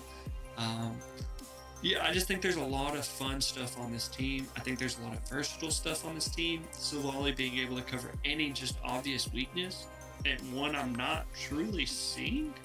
I think he could have some trouble with, I don't know.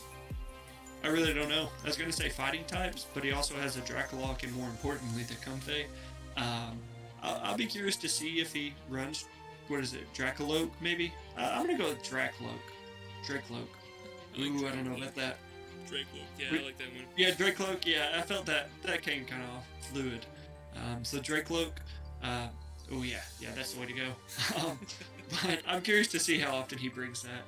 Overall, I really like the team. I think it is versatile. Yeah. I think having something that hits as hard as Victini, you're kind of pointing in the right direction from the get-go. Just 180 base power V-Create. That's gonna hurt. I like that he's got some pretty good walls and Mega Venusaur and Blissey, and kind of thing that I forget about is, you don't have to Mega Evolve, but you do have to hold the Mega Stone, but you don't have to Mega Evolve. Right. So yeah, you could do things like Chlorophyll Venusaur, and then by the way, then you can Mega Evolve and have a +2 special attack Venusaur, or just keep it in Chlorophyll. Corviknight's very reliable; it does what it does, and I've seen bulk up agility power trip sets that can just kind of sweep depending on the matchup. Weakness policy. Yeah. There you go. So no, last season it did not work. Yeah, Silvally with just 18 types in one, stab, 120 base power attacks, plus a lot of coverage for support moves. I like Comfey as kind of a sweeper, or a sleeping setup sweeper, having priority Giga Drain and Draining Kiss after a Calm Mind. Depending on what you've removed from your opponent's team at that point, that could cause a lot of headaches and just kind of, win the match for you there. So, yeah, it'll be interesting to see, I'm looking forward to some Zoroark shenanigans. Yeah, that'll be fun. Zoroark's such a fun mon. I could easily see him, bringing Zoroark disguised as Victini to set up a nasty plot or something. People going for a dark move to try to get that Victini. Yeah, it'll be interesting. Yeah, I'm excited. I like this team a lot. Yeah, I a little bit lower than the other two, but that's only because Reunited Nebula happened. No, and I think I might be better off for some of the picks I took later, but we'll get to that. But this is a very standard Reunited team. If you've done these in the past, you know he loves shit. Like Mega Venusaur, Blissey, Pressure Staller Extraordinaire, Fortnite. Like my only issues with this team are really that kind of slow Zork's fast mon, but he does a sticky whip to mitigate that.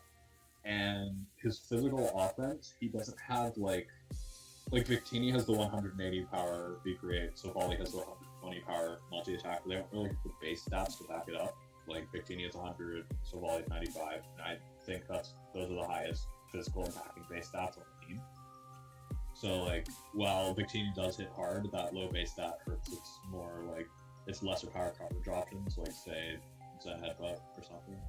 Like Bolt Strike is also relatively high power, but don't forget the stab. So I think he's slightly weak physically, but I don't think it's too much of an issue. Yeah, I agree with that. I think Zoroark has a 105 attack stat. Oh, right. Yeah, it does. But it's still not. Yeah. Like coverage and like. I think the highest base thing it gets is like knockoff or lash out, which like, you're more than like throat chop for 80. Yeah. Yeah, it gets like flamethrower, grass knot, Mhm. or a sludge bomb especially for coverage on the special side. Yeah. Night gaze. I found that out. That thing's a threat. Oh yeah. Get that Yeah. accuracy over here. Yeah. I like how he has Blissey for wishes. Generally I don't ever rely on teams, or excuse me, I don't like to rely on teams to just pass fast, or excuse me, dang, that's a hard thing to say, to just pass fat wishes. Damn. But like, this is the one to do it. Being able to throw off into the Seismitoad, even the Mega Venusaur, the Corviknight, things like that, the Vikavolt. I feel like Blissey is a real pain in the ass and a good pickup for him. As someone who had Corviknight Blissey on his last game, it's Right? Yeah, I like it. This team is Yeah. just fast in Deservedly. general. Yeah. Alright, not too much else to say about this team. Scooting on up to number 4. We got Leon Millet with the Amsterdam Cherubies. I call him Lee Omelette. Lee Omelette. Yeah. I like it. I think I'm gonna call him Lee Omelette. Yeah. I like this team a lot. He's got dual dragons, which that's one thing that jumping off the bat. I would have liked to see him maybe pick something else up instead of Noivern, but he's got Latios, Porygon 2, Copperage, Tapu Fini, Rillaboom, Marowak, Alola, Mega Tyranitar, Sandslash, Noivern, Ariados, and Togedemaru. And I like his Dragon Steel Fairy core. I like Copperage's kind of. It's slow, but it hits hard. Actually, it's not terribly slow. It's just just mono steel type, not the fastest. It can be taken advantage of by fire, ground, or ground coverage. But then he's got Rillaboom alongside it to kind of help mitigate that to an extent. But like Latios and Tapu Fini together really well. Latios has Levitate, so the Misty Terrain isn't really going to affect his Draco Meteors at all, so that's good. I think it's for the defensive. Like, if the Mon is on the ground and you go for a Draco, like if I went for a Draco on the Porygon 2 who's on the ground, I think it lowers that. Oh, you Or think is so? it... It's really weird. It's the other way around with like Psychic, Electric Terrain, and all that. Yeah. Terrains are weird, man. Really? So okay, so it's so it Yeah, cuts so the like attack. Latios and Nuevo won't get weakened, so it's good. Okay, good. Yeah, no, yeah. So yeah, if that was the other way around, then I would have been questioned. Okay, I get what you're saying now. So yeah, so I like Porygon 2 there too for the Caparaja. Not only for Caparaja, but Marowak Alola. Porygon 2 being able to set up Trick Room and teleport out and bring those two in safely is going to do wonders for this team. Marowak is going to, I think, just hits like a truck that just needs a chance to outspeed. And getting a Porygon 2 for that, that does wonders for it. And the two of them check each other's weaknesses really well as well. Marowak being immune to fighting and Porygon being immune to Ghost. One thing he's got to watch out for with those two is knockoff. They both don't want to lose their items, but that's that. I like Rillaboom a lot. We were talking about the IPA League a little bit, and we actually just moved it up to Tier 1. Having Grassy Glide, I get it. terrain boosted priority. I mean, base 140 before you add on the stab and the terrain boost. I mean, that's like a priority V create or better. That's just nuts. And plus, he's got a lot of other support stuff for a lot of different sets that it can run. I mean, having access to U-turn, knockoff, drum beating, sword stance, acrobatics with the grassy seed, drain punch. I mean, there's a lot of cool stuff that Rillaboom can do, so it's not just one-dimensional with grassy glide. I like Caparaja again in Trick Room as well. I mean, he's got a lot of good coverage. Sand Slash is his Sand Sweeper, I guess, is. It's interesting. I mean, I guess it gives him a Sand Rush user. Sand Slash isn't exactly what I would have picked. So the whole Sand Mega Tyranitar Sand Slash move was a little like a left field to me. But it gives him more options. Kind of like what I mentioned, and I mentioned before the Noivern pick. I'm not sure I really like that one as well, but it gives him a good speed tier. It's faster than Latios, so I mean, there's that. I think he's got good speed tiers overall, and he's got a lot of different ways that he can attack you in that regard. Does Arianos get sticky webs? I don't remember. Yeah, it does. Okay, so yeah, that helps things out a lot too. There, I like this team. I think he's got a lot of good options. There's a lot of different ways that he can attack you week to week. I like his versatility to run Trick Room or just run past you, and he's pretty bulky too. I honestly, I didn't even think of Sand Slash as a sort of sandbox. A lot is more of like a hazard game contributor because Rapid Spin Buff left and also gets spikes now. Oh right, there's that. Yeah, there's those two things also.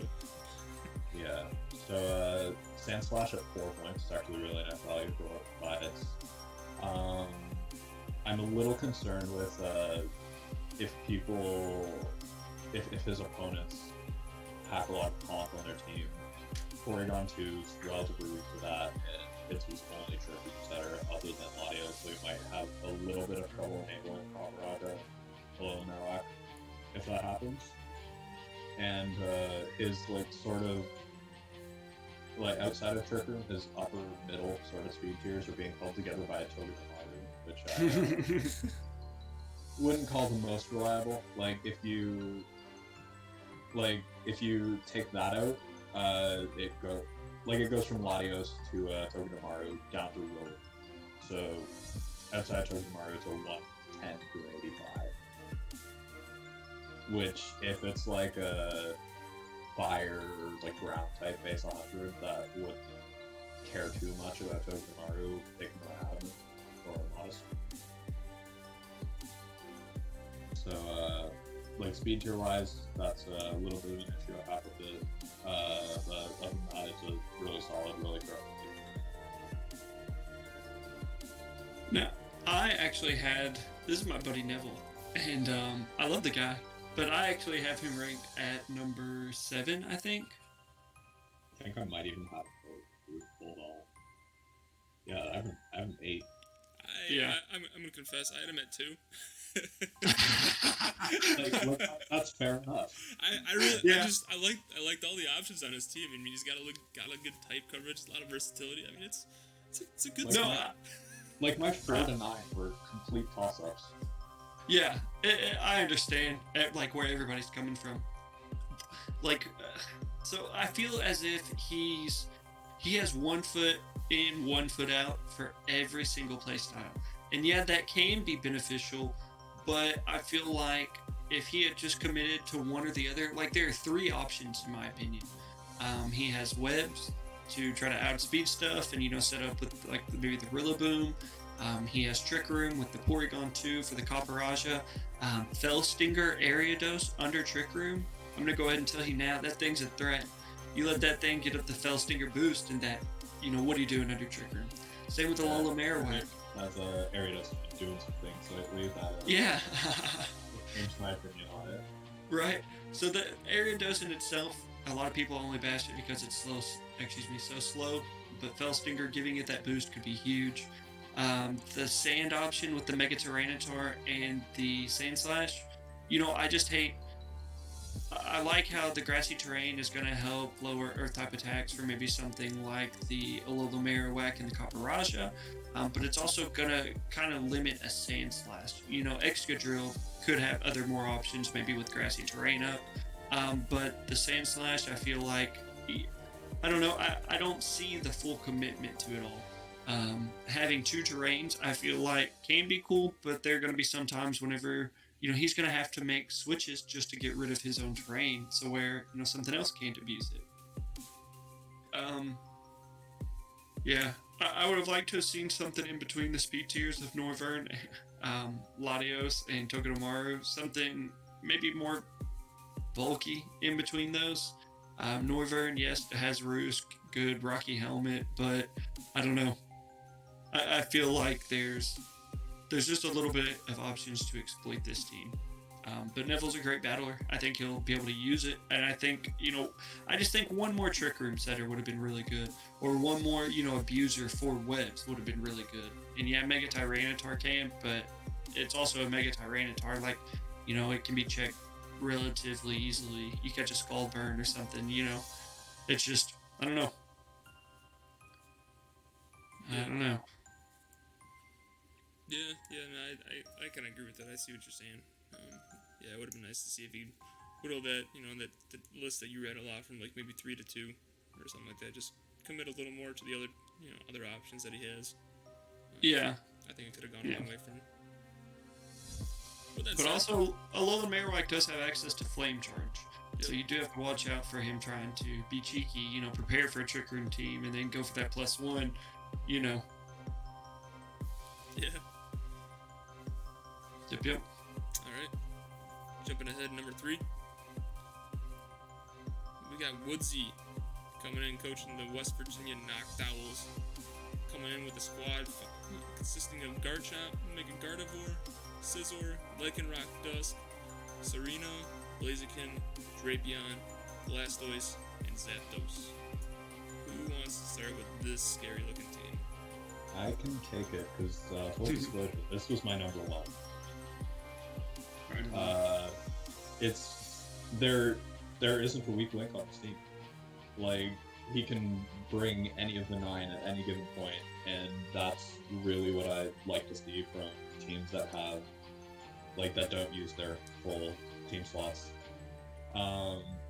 He only has 2 stealth rockers, being Garchomp and Lycanroc Dusk. They're both pretty decent. Lycanroc can run the Sash Endeavor set. Garchomp is... I've seen a lot of Stealth Rock Sword Stance that's off Garchomp. It can still be an offensive threat really nicely. But his removal is insane. It's he's got Scizor for defog, Sereno for Rapid, Blaziken for defog, Zapdos for defog, and Blastoise for Rapid. So he has so many options for hazards. He has so much covered just with his 9 mons. Like, he has Fire, Water, Grass, Fairy Dragon, Steel. He's got a Wishcaster and Claire for Mega Gardevoir, although I don't know how often you'd want to run it. He's got good setup in Garchomp, Scizor, Blaziken, Blastoise now, Shell Smash. He's got, Garchomp is very bulky, Zapdos is a really good defense mon, Gardevoir is very tough to break on the special side, and all of them have offensive capabilities as well. I think his team's so versatile and has so many options for everything that it's my number 1 for a reason. He's got a lot of momentum on his team too. I mean, I think there's maybe all but 2 or 3 that don't get some type of momentum, whether it's flip turn, U-turn, or volt switch. I mean, Blackbush did get flip turn, didn't it? Yeah. Blastoise gets flip turn. I'm pretty sure Blaziken, gets the compass. Blaziken got U-turn with the home leagues. It did? Oh yeah. It got flip, or got U-turn and close combat, so he doesn't have to rely on high jump kicker anymore either. I think Mega Gardevoir also gets teleport too, so I mean, there's that, teleport wish if he really wants to. I'm not seeing U-turn here, but the same as where like SD Plot won't show up for Tornadus Therian. Yeah. You can keep going with it. You're rock and rolling. No, I like this team a lot. I inherited a team last season with Blastoise on it, and let me tell you, Shell Smash Blastoise, that thing is a lot of fun. I mean, all it takes is one Shell Smash. I mean, you don't even really have to weaken your opponent's team down a little bit. Even he's got good coverage and Aura Sphere, Dark Pulse, Surf, Hydro Pump if you're feeling ballsy, Ice Beam, Rapid Spin. I mean, he's even got Earthquake if you want to get little cheeky like that. But Blastoise is such a threatening mon where it's just so versatile, and I think that's kind of the underlying theme as a whole team. It's just versatile. I think each and every one of these Pokemon has the opportunity to bring a support set or a sweeping set from week to week, and that's gonna be something that's hard to prep for. To take it a step further, if I were him, I would make it a goal probably for each and every week this season to try and highlight a different mon as a setup sweeper, just so it makes it harder for teams to prep against. And I think that's just an X factor that it's really going to do wonders for him throughout the week or throughout the season. Yeah, I agree. The versatility, man, I really like something like the Blaziken for versatility. It like Lucario has Vacuum Wave, and it has a solid special attack stat, so that's really cool to have that priority. I mean, 110 special attack, so there's a great mix attacker. With heavy duty boots, I feel that all fire types, especially offensive fire types, just grew in their viability. Being able to actually pressure stuff now. I love the recovery. Roost on Zapdos, Synthesis on Serena, Wish on Mega Gardevoir, Roost on Scizor. Does Blaziken get Drain Punch? No. But, just so many things to do certain, just whatever. He has T-Spike support, which is always nice in a team. We hadn't really talked about how many teams don't have a grounded poison type. But Drapion is going to be able to exploit those things. Blastoise, it's such a great mon to have. Basically with all the momentum that he has, U-turn, Volt Switch, and then you immediately go out into something for a Shell Smash, a Swords Dance on Garchomp, Calm Mind on Mega Gardevoir, a Swords Dance on Lycanroc Dusk, and then what are they going to be able to do? They're going to have to, play a sack, take a big hit. I like the addition of Hurricane and Weather Ball and Zapdos. Weather Ball not really coming as much into play on this team, but I do like the Hurricane addition. Just having something else to really pressure it. Hurricane, it's viable on Tornadus Therian.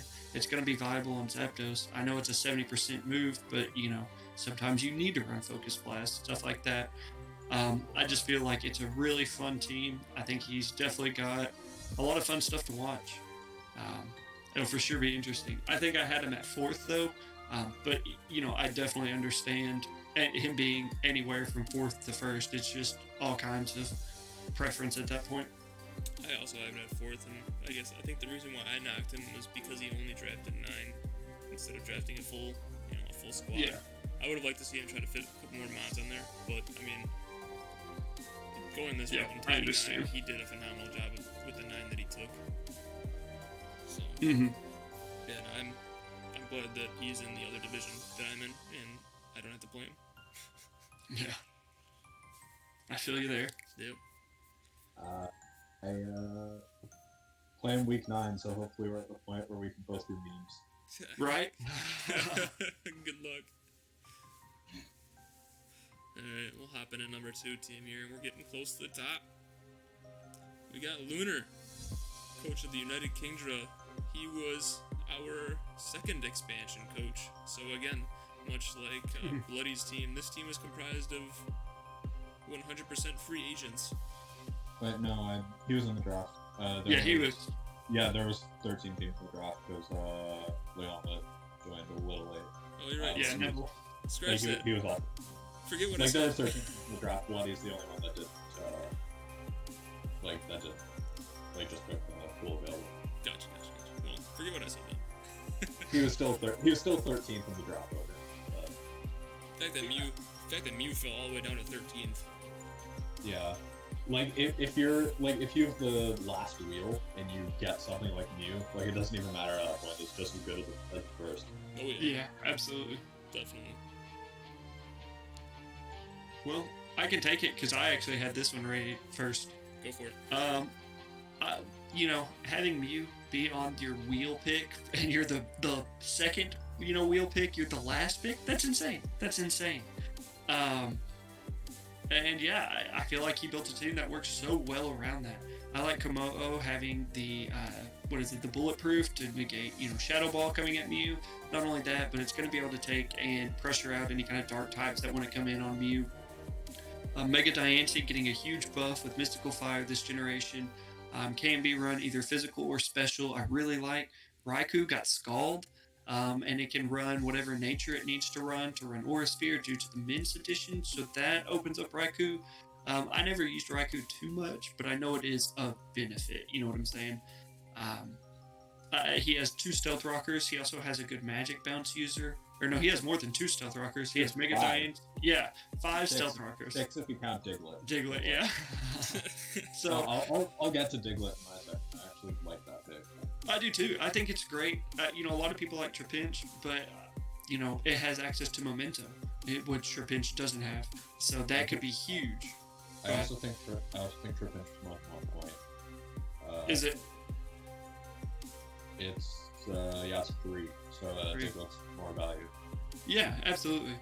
I like a bulky normal type in Aldino.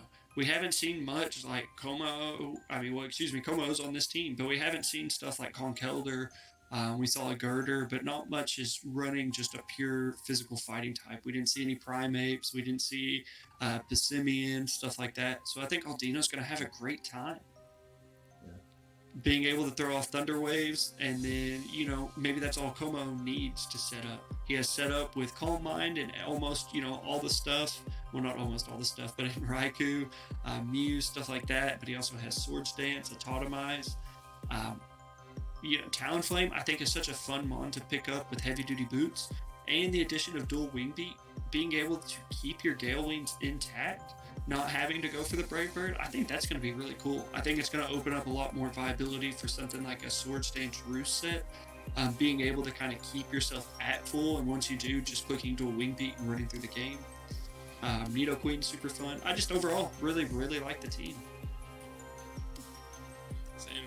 I like one of the benefits of having Mew is not only does he get to learn like every TM or TR in the game, it also gets all the new Isle of Armor moves too. So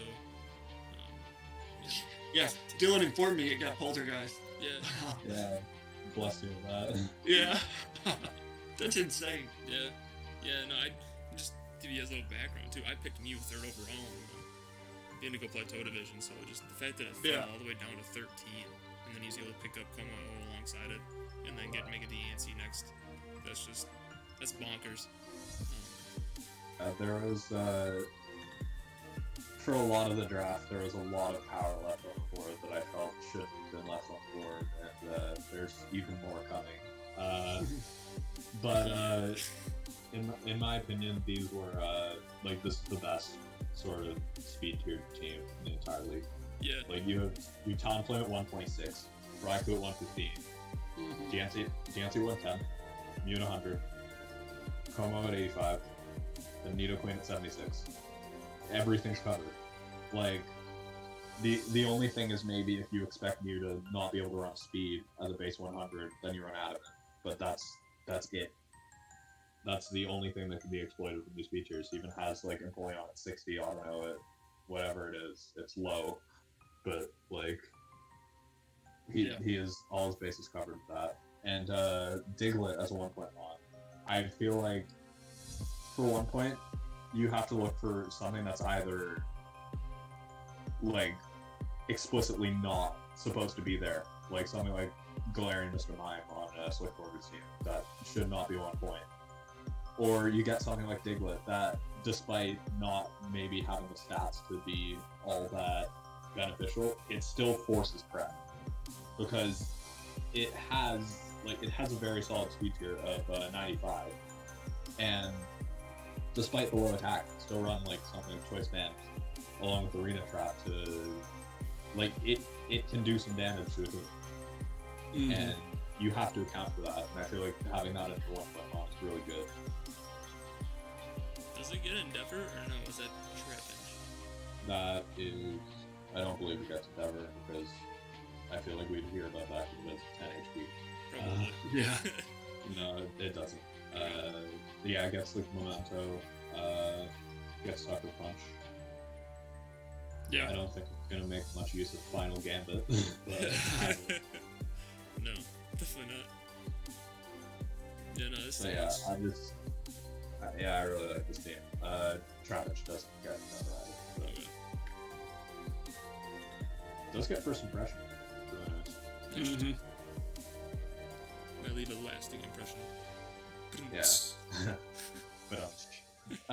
But yeah, I feel like Mew is really freed up on this team, and that's That's what's scary. that's the best possible thing for Mew, and it makes this team so much more fair. And yeah, it's a very very good. How about you, Ballhawk? It'll be fun. What do you have to say about it? It'll be fun to see how he uses Mew. I just, grabbing onto the fact that, yeah, he doesn't have to lock Mew into one role each and every week. It could be a setup sweeper 1 week, physical or special, or it could be just, hey, I'm here to set up stealth rocks, provide Mew momentum, and then get out, or status you and get out. I've seen things like Toxic, Will-O-Wisp, Thunderwave Mew with U-turn, or just something to cripple the team to open the door for something else. I mean, it's definitely viable for that. I'm excited to see him use Mew.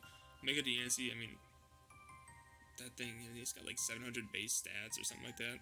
That's just unreal, something like that. And I think it pairs really well with Como-O. They cover each other's weaknesses very well. And, just starting your team off with Mew, Como-O, and Mega Diancie, that is scary for any team to have to go up against. And, Como gets off a Clangor or a Soul with a Throat Spray.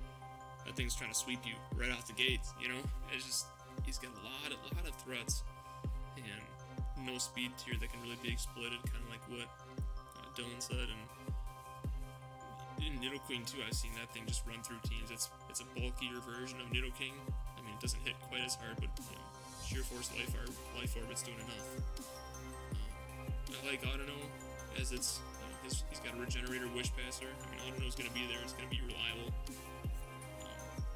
Yeah, I don't think any of the Swords of Justice were drafted. I really think the only other person that has a fighting type is the Girder, the Buzzwole.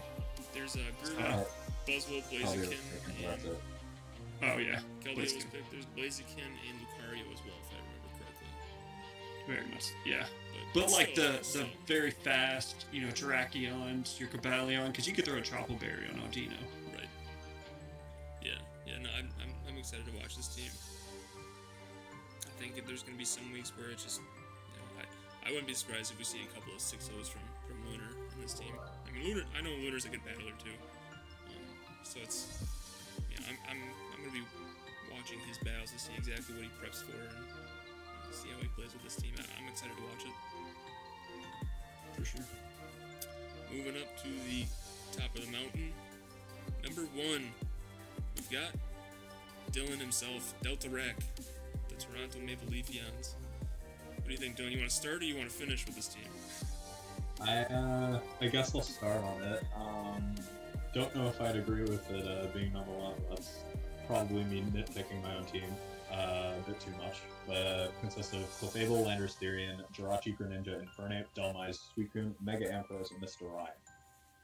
So, I have no idea how Landorus Therian dropped to me. I was 5th overall pick, and it fell to the second round, like late second round. That's I bonkers. don't know how I have this thing, but I'm happy I do. But the main thing I like about this team, first off, is that all of my first 5 picks have both an entry hazard and a way of gaining momentum. The first 3, Olive Rocks, Jirachi, and Landers have U-turn, Fables teleport. Greninja, Spike Attack, Spikes on U-turn, and Infinite has Rocks and U-turn as well. And then with my lower picks, Mega Ampharos gets Volt Switch, Mr. Rhyme gets Baton Pass, and Dummize and Suicune are my only 2 that don't get a much move, but they force a lot of switches on their own. So I can hopefully predict a switch and go out and somehow threaten them, or get like a set up opportunity or rock spin off. It's also a little bit more of an offensive team than I'm used to, at least with all like the pivots. Like I have Pokemons, but like type spread wise, my go for resist is a Greninja, which I don't like. I'm pretty weak to Volt Beam outside of Jirachi Clef. And Landorus may be forced to be blocked a lot if I decide that Delmize or Srine don't have a matchup at all. But other than that, I'm very happy with the team I drafted. I'm excited to use Mega Ampharos. I feel like it's underrated. I know it lost a little bit of coverage with Hit Power and Sickle Beam, but I think I can still make it work. It's got a crazy high special attack stat too, doesn't it? It's like 145. 165. 165, yeah. Yeah, and I think, yeah. I've always looked for an opportunity to use Mega Ampharos, but just never found it. So, yeah, it's one of those Pokemon that, you know, after I was playing through Gen 2, you know, so many years ago, Ampharos is always one of my favorites. So I was happy when I got a Mega, just haven't gotten a chance to use it yet. But, yeah, no, I like your first 3 picks, and Clefable, Landers, and Jirachi, just so versatile, and they're just kind of bullies on the yard. I mean, Clefable can do whatever it wants. It's just a solid glue to start building your team around. I mean, it can do whatever you want it to do. Same thing with Jirachi. I mean, both very solid Wish Passers. Clefable can run Life Orb sets with Magic Guard. You know, teleport, you know, safely pass wishes. Jirachi could just, you know, flinch you out with Iron Head Serene Grace.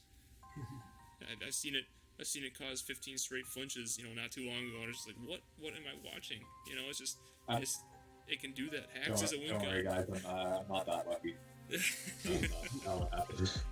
Well, I don't know. Landorus 3 and dropped to you in round 2. Well, I feel like I might have used it up. Yeah, we'll see. I think this team is pretty scary.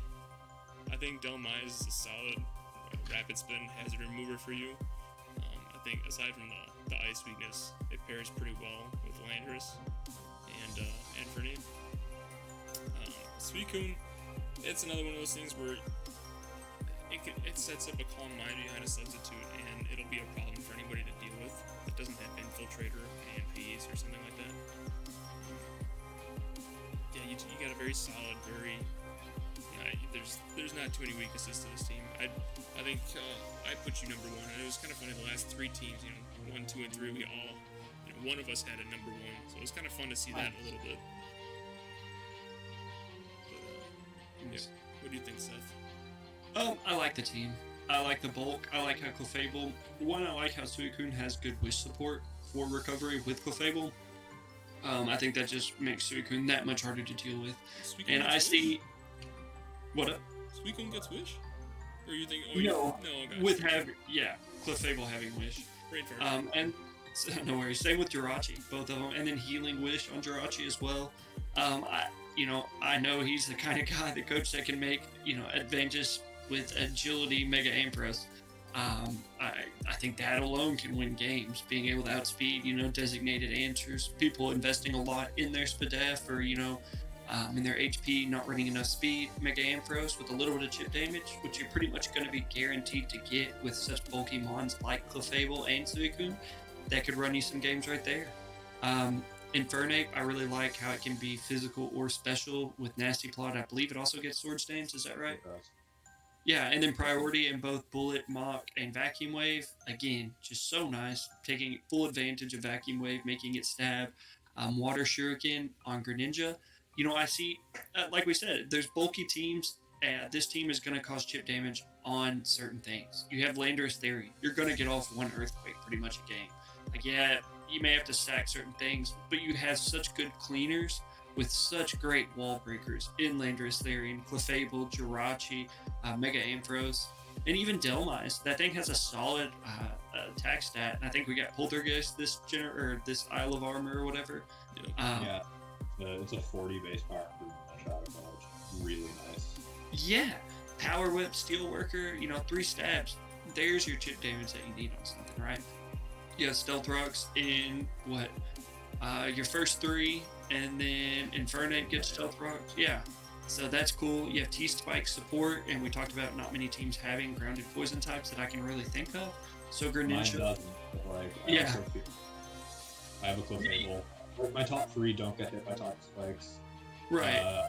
I have Heal Bell on Fable and Ampharos. I can run Boots on my Hazard Ampharos. Yeah. So I think I would prefer nobody would pressure getting T-Spikes up against you. Like, if they got it up, it'd be okay. But I'm not seeing a team saying, like, I need to get up T-Spikes to win this game. Right. Yeah. So I really like that, being able to take advantage of stuff, but also just regular spikes. That's huge. That's so huge. Ice types, I love them in draft format. I think they're super undervalued, and I mean that from an offensive perspective. Because offensively, they're great in my opinion, being able to hit a lot of good bolt stuff. So I like the Mr. Rhyme having Nasty Plot, and that's something you can take advantage of the rapid spin speed boost. Same with Excadrill, you're already at a pretty decent speed tier. So whenever you get that +1, Ice Beams, Blizzards, Psychic, whether that be Psy Shock hitting on the physical side, or Psychic on the special side, I just really like it. I think the teams are going to have a hard time prepping for something like this. I didn't expect my 2-point mod to be out here getting Excadrill comparisons, but okay. I mean, it's still Excadrill, don't get me wrong, but just something to actually, like Delmise, you're probably going to have to get up, 2 rapid spins before you really see and get outspeed a lot of stuff. But Mr. Rhyme, going off that 1 rapid spin, that could be pretty cool. Yeah. And does that get Healing Wish as well for Mr. Rhyme? Maybe. I know it has a hell of a move pool. Yeah, it has Healing Wish. It does, yeah. Jesus. Yeah. Yeah. And it has a base 80 HP, 100 Spadef, so, that's a good just bulk mon. That's going to be a pain in the ass. Encore, that's a nice thing. Priority and Ice Shard. Even though you may not run it physical, a base 85 attack stat, that's nice. Drain Punch, Slack Off Taunt, Triple Axle. So, there are things that these things can do that I feel like you're going to be able to take advantage of. And, I expect a playoff run. And if not, you're letting me down. No pressure. No pressure. No pressure. But yeah, overall, I mean, a lot of fun teams. I don't think any team is just head and shoulders above everybody else. There are a few that stand out to me, but even the teams that I ranked lower, I feel like it's just opinion based, they all are viable. Even our last team, the team that we have collectively rated last, has Landorus Eye, which is above a base 100 speed tier. Can't run Sheer Force, but it's still a Landorus Eye. Right. Uniclus and Rapid Striker Shifu. Those are threats themselves. But, I have that team kept. That sort of shows the spread of how even these teams are, so in certain tiers. Yeah, absolutely. When I was going over it, I feel like I had a defined top 3, and then 4 to 9 were toss-ups, and then 10 14 all toss-ups. Yeah, I agree. And all justifiable within their own means. Definitely. Yeah. But yeah, I'm excited. I'm very excited to watch the matches. I'm excited to have a season that I can watch for pure entertainment value. Right. And it's going to be one of those things where it's it's playing a 9-week season. There's 14 coaches. Mm-hmm. Not everybody's going to play everybody. You might have matchups in playoffs where it's this is the first time they have to play somebody. That's what I'm excited about. I think just, a lot of times in leagues you have coaches play everybody once, and then it's playoffs oh, I've seen this thing before. I know what I did wrong, or You know, it's just there's gonna be a little level of freshness to it that I'm kind of excited to watch. Mm-hmm. So kind of recap things up here on our recap slide. We got the 14th, we got the Glasgow Comatose. 13th, we got the Galarian Galades. 12th, we had Dalzell Druddigons. 11th were the Lock-On Hitmans. 10th, Blazing Infernapes. 9th, Manhattan Metapods. 8th, Chicago Chikorritas. 7th, the Charlotte Corviknights. 6th were the Golden State Galurks. And the top 5 are the Reunited Kingdom, Amsterdam Cherubies, West Virginia Noctowls, United Kingdra, and Deltarak's Toronto Maple Leafeons, closing out the top of the list. I think that does it. Yep. Alright. Alright, good luck this season, you guys. It was fun having you guys on going through these power rankings. Let's do it again sometime. For sure, man. Thanks for having me. Yeah, no Peace. problem. Alright, peace out.